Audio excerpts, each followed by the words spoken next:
Imagine this. You wake up one morning, and every road you see leads to the same place. Every coin in your pocket has the same face. Every soldier guarding your city speaks the same language. From the cold mountains of Scotland to the burning deserts of Egypt. From the rivers of Mesopotamia to the shores of Morocco. One empire, one power, one name. Rome. But here's the question nobody truly asks. How did a tiny village built on 7 hills beside a small river in Italy become the most powerful force the world had ever seen? Was it luck? Was it genius? Or was it something far darker, far more calculated, far more ruthless than we ever imagined? Stay with me, because the real story of Rome is nothing like what you learned in school. Most people think Rome became powerful because of great emperors. Julius Caesar, Augustus, Constantine, but that's only half the truth. The real rise of Rome happened centuries before any emperor ever sat on a throne. And the secret wasn't just military power, it wasn't just clever politics. It was a combination of geography, psychology, engineering, and one brutal idea: that Rome was not just a city. Rome was an idea that could never be destroyed. Here's what most history books skip. Rome didn't conquer the world by being the strongest. Rome conquered the world by being the most adaptable. Today, we're going to walk through that journey, step by step, from a small farming village in 753 BC to the most powerful empire in human history. It's 753 BC. A group of Latin-speaking farmers settle near the Tiber River in central Italy. 7 small hills, swampy land, nothing special. Nobody looks at these people and thinks, these men will one day rule the world. But 2 things made this location extraordinary. First, the Tiber River. It gave them fresh water, fertile land, and most importantly, a trade route to the sea. Second, those 7 hills. Natural fortresses. Enemies couldn't attack easily. The Romans didn't choose this land by accident. They chose it with the instinct of survivors. For the first 200 years, Rome was ruled by kings. 7 kings, one after another. But in 509 BC, something revolutionary happened. The Romans did something no civilization had done before at this scale. They overthrew their king, not to create chaos, but to create a republic. 2 elected leaders, called consuls, would share power. No single man could become too powerful. No single man could become a tyrant. This one decision became the engine of Rome's rise. Because now, Rome wasn't fighting for one king's glory. Rome was fighting for itself. Every Roman soldier believed he was protecting his home, his family, his vote, his voice. And that belief made the Roman army something terrifying. By 300 BC, Rome had already conquered most of central Italy. But here's where it gets interesting. Most empires conquer and then destroy. They take the land, enslave the people, and move on. Rome did something different. When Rome conquered a city, where they offered citizenship, not slavery, citizenship. Join us, Rome said. Become Roman. Use our roads. Trade in our markets. Your sons can serve in our army. Conquered people didn't just accept Roman rule.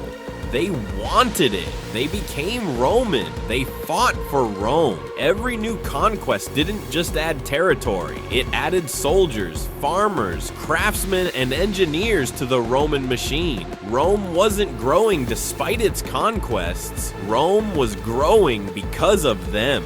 The Roman legion was not just a fighting force. It was a civilization on the move.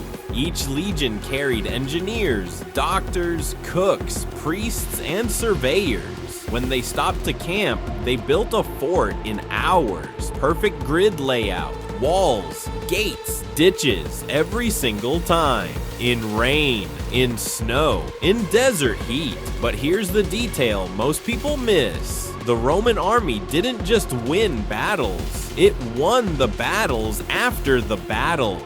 After defeating an enemy, Roman engineers immediately began building roads, aqueducts, markets, forums. The message was clear. We are not here to destroy you. We are here to build something better. And people believed it because the roads were real, the water was real, the safety was real. By the time of Julius Caesar, around 50 BC, Rome controlled most of Western Europe, North Africa, and the Middle East. One city, one republic, millions of square kilometers. Here's what they don't tell you. Rome's greatest weapon wasn't the sword. It wasn't even the road. It was religion and mythology. The Romans told a story that Rome was founded by Romulus, son of the war god Mars. That the Romans were literally children of the gods.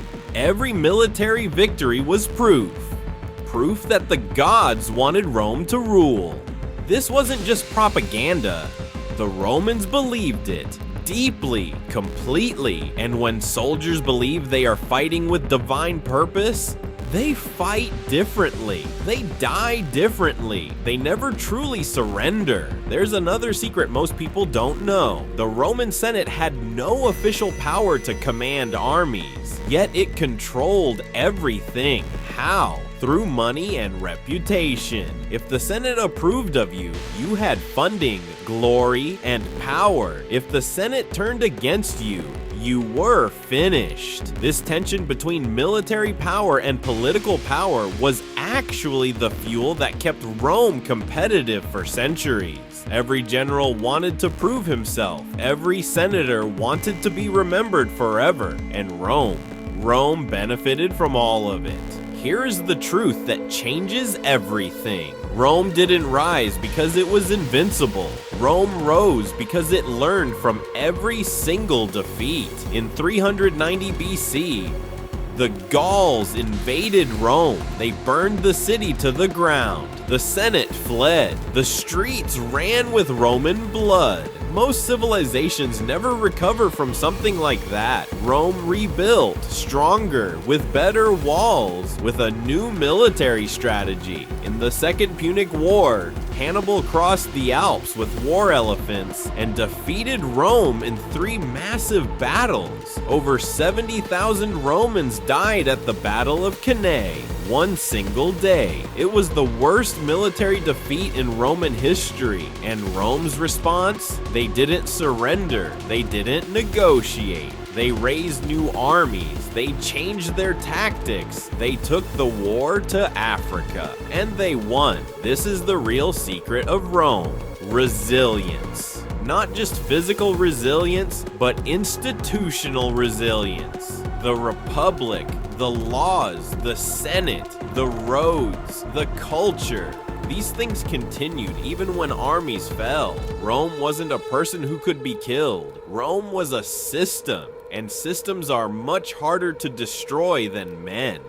So what is the real lesson of Rome's rise? It's not about swords. It's not about conquest. It's about an idea that was bigger than any one person. Rome told its people, you are part of something eternal, something sacred, something worth dying for. And people believed it. From Italy to Egypt, from Spain to Syria, the roads connected their bodies, but the idea of Rome connected their souls.